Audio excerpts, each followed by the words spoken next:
Hi guys! Welcome back to my YouTube channel, Lola Glo. Good morning, good afternoon, good evening sa ating lahat. Saan man tayo sulok ng mundo, sana ay nasa mabuti tayong kalagayan at ligtas sa anuman masamang kapahamakan. At bago ang lahat, shout out sa aking mga kasamahan, lalong-lalo na si Tita Lydia, Jacqueline, Ermagalo Mix Vlog, Covers TV, Hayats Mix Vlog, Hasa 26, Cell TV PH, at syempre ang inyong tagapagdaldal dito sa Soknin. At syempre, shout out dyan at pakisupport ng aking kaibigan, original Team Boboli, Jim Oteli. At sa lahat-lahat ng mga nagsusupport sa aming group at lalong-lalo na doon sa mga sponsor na walang sawa tumulong kay Beyonce. Hindi ko kayo maisa-isa dahil nga sa sobrang dami nyo. Ano ngayon ang ating reaction upload? Nandyan sa ating thumbnail, tatalakayin natin itong mga ginawa ng idol nyo dito kay Beyonce. Dahil gusto nyo na magsalita kami, dahil nga hindi nyo hinihintuan ang issue, ilalabas na rin namin ang katotohanan ng ginawa ng idol nyo. Dahil lahat isinisisi nyo kay Beyonce. Ano nga ba ang pag-ayaw ni Beyonce sa idol nyo? Andyan sa aking title. Una sa lahat, dahil hindi nasunod ang kanyang gusto, dahil gusto nga niya makipag-date, ano ang ginawa niya dito kay Beyonce? Ano ang ginawa ng idol nyo dito kay Beyonce? Ipinababa sa sasakyan at hindi hinatid sa bahay nila. Umuwi si Beyonce sa bahay nila, basang-basa ng ulan at hating gabi dahil hindi tinuloy paghatid, pinababa sa alanganin na lugar, alauna ng gabi. Yun ba ang gusto nyong malaman? Dahil sobra na kayo? Huwag kayong mag-alala. Sabi ko nga sa inyo, unti-unti namin ilalabas ang ginagawa ng idol nyo. Diba dahil ang sabi ko sa inyo rin, lintik lang ang walang ganti. Araw-arawin nyo si Beyonce, araw-arawin din namin ang idol nyo. Dahil dito naman talaga nag-umpisa ang kaguluhan. Tapos ngayon sasabihin ng idol nyo na wag nang patulan kasi sobra na ang pangaano nila sa Kalingap. Gulong-gulo na ang Kalingap. Saan ba nanggaling ang kaguluhan na ito? Hindi ba sa'yo? Dahil pinagtakpan ka ni Kuya Bal, pinagtakpan ng idol, na ang idol nyo, pinagtakpan ni Kalingap Rab, pinagtakpan ni Kuya Bal. Kaya nagkaganito? Alang-alang na hindi mabas ang idol nyo? Dahil takot mawalan ng sponsor, dahil kuno charity vlogger at maraming natutulungan na puro naman mga beneficiary, ay wala naman nangyayari. Yung mga beneficiary niya, mayroon pa ba? May nakatapos ba? Number 1, si Chocolate, umayaw. Yung isa, na hindi pala pumapasok sa school. Aywan ko lang. Itong iba, na mga sip-sip sa idol nyo. Sip-sip or mayroon din lihim na dinadala.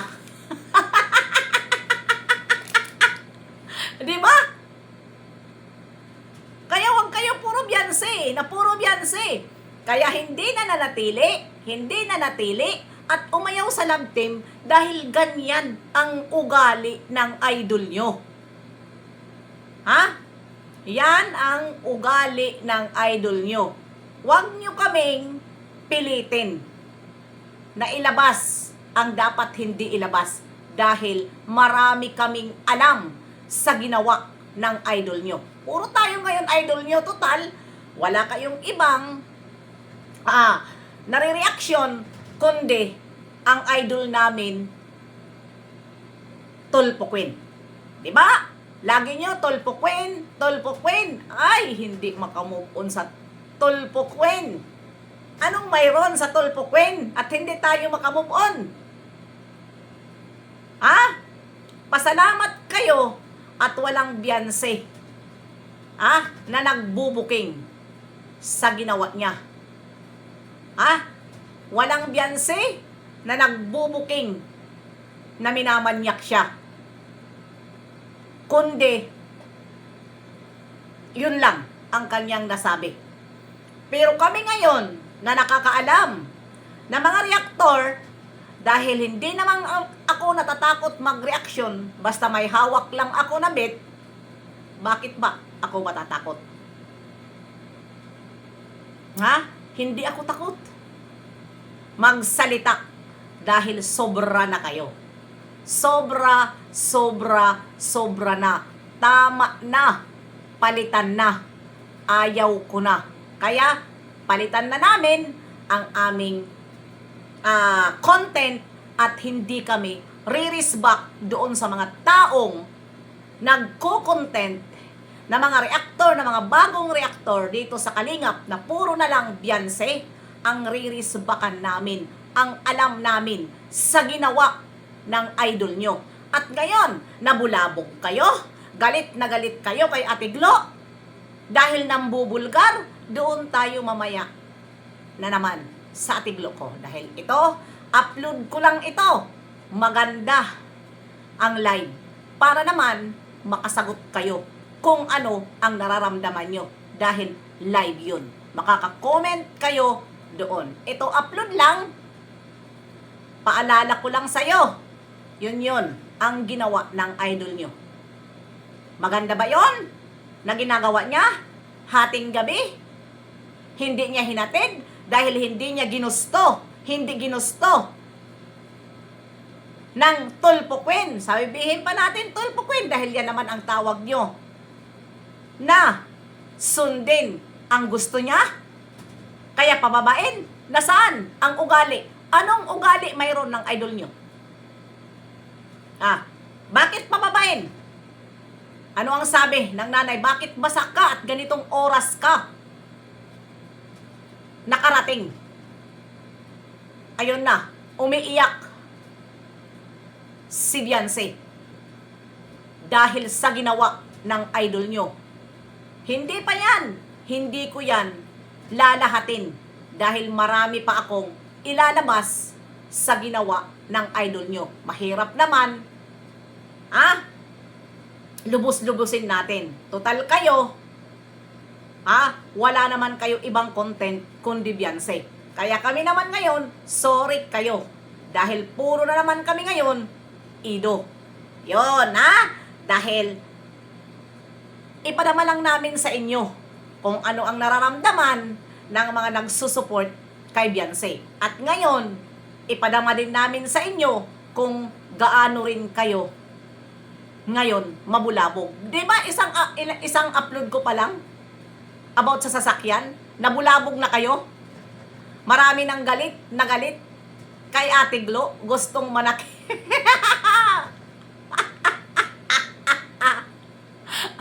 Yan ang sinasabi ko. Lintik lang ang walang ganti. Yung walang alam sa mga pangyayari, sorry na lang kayo. Dahil kami, may mga alam kami. Yun lang yun. Doon sa about sa sasakyan, hintayin nyo doon sa Ate Glo. Mamaya, doon tayo na naman mag-uusap-usap. Dahil itong reaction ko na ito, patungkol na ito sa gawain ng idol nyo.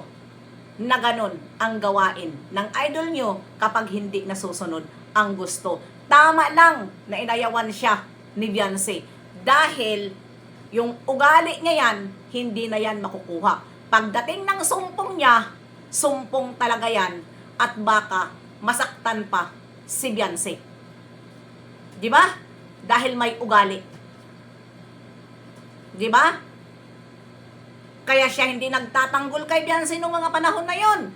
Dahil takot siya. Dahil hindi lang isa si Mariel na tinakatatakutan niya, kundi marami pa. Hindi nga niya.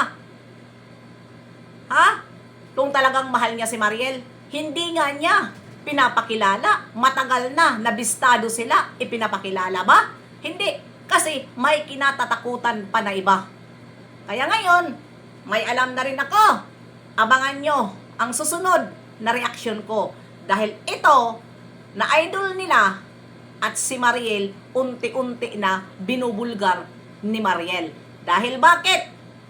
Parang iniwanan na naman si Mariel ng inyong idol.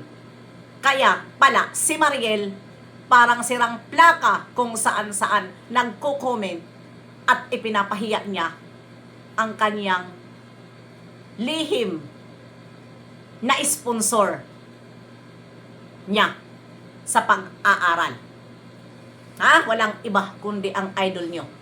Abangan natin. Kawawa naman. Diyos ko Lord. Gulong-gulo ang isipan ngayon ng idol nyo. Dahil iniwan na naman si Mariel. At si Mariel ngayon ay medyo...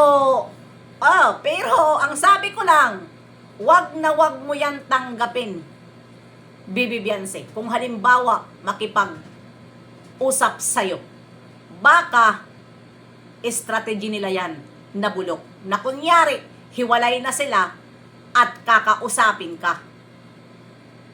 'Di ba? Mga strategy nila para lang siguro makuha na naman nila ang dapat nilang kunin dito kay Beyonce. 'Di ba? Kaya mga strategy, huwag kayo maniwala agad-agad. Sabi ko, dahil social media ito. Kung napapansin nyo, Mariel ang maglalaglag kay Ido. Noon na sila ang love team, nagmamakaawa si Beyonce sa mga basher. Naalala niyo noon? Nabas si Kalingap Ido, si Beyonce ang nagsalita, stop bashing na po, intindihin nyo na lang po ang ugali ni Ido, ni Kuya Ido. Diba? Si Beyonce ang nakikiusap nung panahon na yun, kung narinig nyo. Dahil ayaw niya na ibas si Kalingap Ido. Pero ngayon, si Mariel, ano ang ginagawa niya? Siya ang naglalaglag. Walang nagsisilos na mga supporters ng Beyonce. Ang iniisip namin ngayon, siya ang magpapataob sa channel ni Ido. Dahil kung saan-saan niya sinisiraan at nagmi-message, ipinapakilala na punta ka dito, yun pala ay sinadya ni Mariel. Dahil nga, nagagalit na naman kay Ido. Ano pa? Bakit mo hiwalayan? Diretsuhin mo na yan. Total, wala na kayo ni Beyonce. Move on na si Beyonce. Noon, pinaiyak mo. Naghagulhol ng iyak si Beyonce dahil nasaktan. Ha? Dahil naging kayo. Hindi maghahagulhol ang isang babae kung wala kayong relasyon. Ha? Dahil marami ang nakita sa'yo, binitawan ka, Kalingap Ido. Di ba? Hindi mo siya nirerespeto bilang girlfriend. Mas gusto mo sa labas kayo magkita. 'Di ba? Kapag kasama siya, ayaw mong dumiretso sa bahay nila. Mas okay ka sa labas kayo magkita. 'Di ba? Ano ba talaga? Mahal mo ba siya? At bakit ganun? Mas gusto mo sa labas kayo magkita. 'Di ba? Kapag kasama ka, lagi kang balisa na para bang may kinatatakutan ka. At hindi nagtagal, nalaman din ni Bian, ikaw pala'y mayroon ibang minamahal.